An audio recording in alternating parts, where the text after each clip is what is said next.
ఎన్నికల్లో ప్రతి పార్టీ తన ప్రత్యర్థి పార్టీని దెబ్బతీసేందుకు మైండ్ గేమ్ ప్లే చేస్తుంది. అయితే ఎన్నికల తర్వాత చేసే సెన్సేషనల్ కామెంట్స్ మైండ్ గేమ్లో భాగమా, రియల్ గేమ్లో భాగమా అన్నది ఇప్పుడు తెలంగాణలో ఉత్కంఠ రేపుతోంది. అసెంబ్లీ ఎన్నికలకు ముందు ఉన్న రాజకీయ చిత్రం ఒకటైతే కాంగ్రెస్ అధికారంలోకి వచ్చాక పొలిటికల్ పిక్చర్ పూర్తిగా మారిపోయింది. ఒంటి చేత్తో తెలంగాణ రాజకీయాలు శాసించిన కేసీఆర్ ఒంటరైన పరిస్థితి. మరోవైపు రేవంత్ రెడ్డి నేతృత్వంలో కాంగ్రెస్ పునరుజ్జీవం పొంది పొలిటికల్ గా కీ ప్లేయర్ గా మారింది. అయితే ఇదే సమయంలో కమలం పార్టీ అనుకున్నంత ఫలితాలను సాధించలేకపోయి తన ఛాన్స్ కోసం ఎదురు చూస్తుంది. అటు బీఆర్ఎస్ ఎమ్మెల్యేలు హస్తంగూటికి చేరతారనే ప్రచారం జోరుగా సాగుతుంది. ఈ క్రమంలో రెండు జాతీయ పార్టీల వ్యూహాలను ఎదుర్కొని బీఆర్ఎస్ నిలదొక్కుకోవడం ఛాలెంజింగ్ గా మారింది.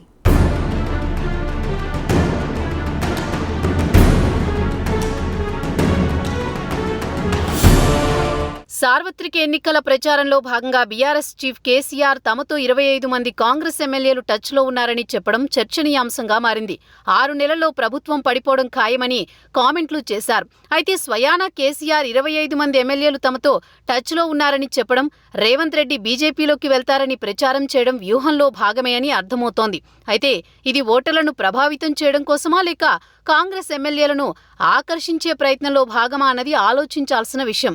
అయితే ఇప్పటికిప్పుడు కేసీఆర్ చెప్పినట్లు అధికార మార్పు జరగడం అంత సులువైన విషయం కాదు. పార్లమెంట్ ఎన్నికల్లో ఫలితాలు కాంగ్రెస్ బీజేపీలకు అనుకూలంగా ఉంటాయని సర్వేలు చెబుతున్నాయి. సర్వేలు చెప్పినట్లు వస్తే బీఆర్ఎస్ మరో 5 ఏళ్ల పాటు తెలంగాణ రాజకీయాల్లో గడ్డు పరిస్థితులను ఎదుర్కోక తప్పదు.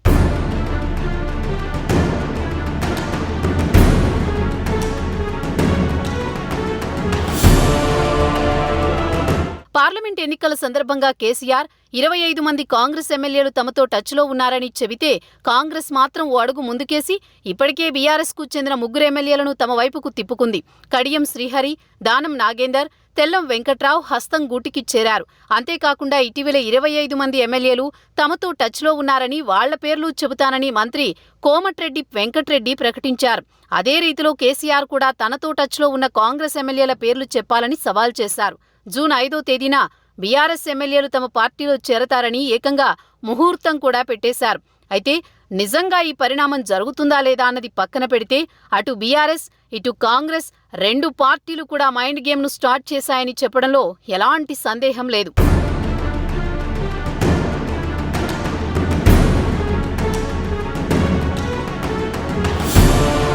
ఇలా రెండు పార్టీల మధ్య ఈ మైండ్ గేమ్ స్టార్ట్ అయితే బీజేపీ కూడా ఈ గేమ్లోకి ఎంటర్ అయింది. కేంద్ర మంత్రి, తెలంగాణ రాష్ట్ర బీజేపీ అధ్యక్షుడు కిషన్ రెడ్డి బీఆర్ఎస్ నుంచి 25 మంది ఎమ్మెల్యేలు కాంగ్రెస్లో చేరడం ఖాయమని కన్ఫర్మేషన్ ఇచ్చారు. అయితే కిషన్ రెడ్డి నిజంగా తనకున్న సమాచారంతో అన్నారా, లేక మైండ్ గేమ్లో భాగంగా బీఆర్ఎస్ను దెబ్బ కొట్టాలని అన్నారా, లేక బీఆర్ఎస్ పార్టీని అప్రమత్తం చేసేందుకు చెప్పారా? అదీ కాకపోతే బీఆర్ఎస్ని అంతమొందించేందుకు రెండు జాతీయ పార్టీలు కలిసి చేస్తోన్న ప్రయత్నమా అన్న ప్రశ్నలు ఉదయిస్తున్నాయి. సాధారణంగా బీజేపీకి ప్రథమ శత్రువు కాంగ్రెస్.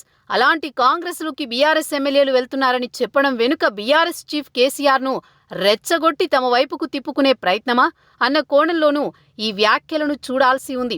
అంటే పార్లమెంట్ ఎన్నికల తర్వాత కాంగ్రెస్ వేసే పాచికకు ప్రతిగా కేసీఆర్ ద్వారా కాంగ్రెస్ ఎమ్మెల్యేలను లాగి అధికార పీఠం నుంచి హస్తం పార్టీని కూలదోసే ప్రయత్నాన్ని బీజేపీ వెనుక నుండి చేయిస్తుందా అన్న అనుమానాలు తలెత్తుతున్నాయి.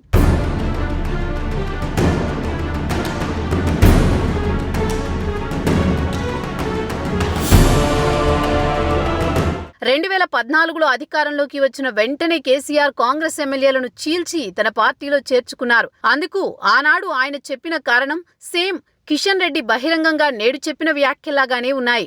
2014లో టీఆర్ఎస్ కాంగ్రెస్ ఎమ్మెల్యేలను లాక్కొని తమ ప్రభుత్వాన్ని కూలదోసే కుట్ర చేస్తోందని, ఈ విషయం అసదుద్దీన్ చెప్పడంతో తాను అప్రమత్తమై ప్రభుత్వాన్ని కాపాడేందుకు ఆపరేషన్ ఆకర్ స్టార్ట్ చేయాల్సి వచ్చిందని చెప్పారు కేసీఆర్.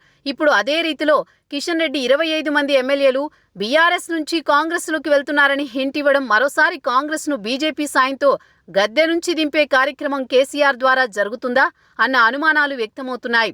అంటే ఆత్మరక్షణలో భాగంగానే కాంగ్రెస్ను కూలదోయడం జరిగిందని ముందుగా గ్రౌండ్ ప్రిపేర్ చేసుకోవడంలో భాగమా అన్నది వేచి చూడాలి. అయితే ఇప్పటికిప్పుడు ఇది జరుగుతుందని చెప్పలేం. కానీ పార్లమెంట్ ఎన్నికల తర్వాత తెలంగాణలో పరిణామాలు, ఢిల్లీ పీఠంపై ఎవరు కూర్చోనున్నారు అన్న విషయాలే తదుపరి రాజకీయాల గతిని మార్చుతాయనడంలో సందేహం లేదు.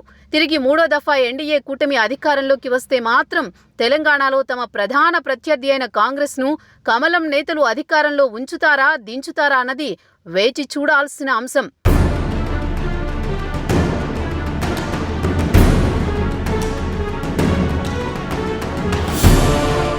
దేశంలో ఇప్పటికే ప్రాంతీయ పార్టీలను రూపుమాపడమో లేక తమ గుప్పెట్లో పెట్టుకునే రాజకీయాలను బీజేపీ అమలు చేస్తోంది. ఈ క్రమంలో బీఆర్ఎస్ ను ఖతం చేసే వ్యూహంతో ఆ పార్టీ నేత కిషన్ రెడ్డి వ్యాఖ్యలు చేశారా అన్న అనుమానాలు ఉన్నాయి. రెండు జాతీయ పార్టీలు కలిసి బీఆర్ఎస్ ను ఖతం చేసే వ్యూహంతో ఉన్నాయా అన్నది కూడా ఆలోచించాల్సిన విషయం. కాంగ్రెస్ విముక్త భారత్ ను ఇప్పటి వరకు అమలు చేసిన బీజేపీ ఆయా రాష్ట్రాల్లో బలంగా ఉన్న ప్రాంతీయ పార్టీలను బలహీనం చేసే రీతిలో ఇప్పటికే పావులు కదుపుతోంది. అందులో భాగంగా తెలంగాణలో బీఆర్ఎస్ ను లేకుండా చేయడమో లేక కాంగ్రెస్ ను గద్దె దింపేందుకు పావుగా వాడుకోవడమో చేస్తుందనడంలో సందేహం లేదు. అయితే మళ్లీ బీఆర్ఎస్ బలపడేలా బీజేపీ సాయం చేస్తుందా అన్న కోణంలోనూ చూడాల్సి ఉంది. అయితే ఏది ఏమైనా పార్లమెంట్ ఎన్నికల ఫలితాల తర్వాతనే అసలు గేమ్ స్టార్ట్ అవుతుందనడంలో సందేహం లేదు. అప్పుడే ఏ పార్టీ ఏ పావు కదుపుతుందో స్పష్టత వచ్చే అవకాశం ఉంది.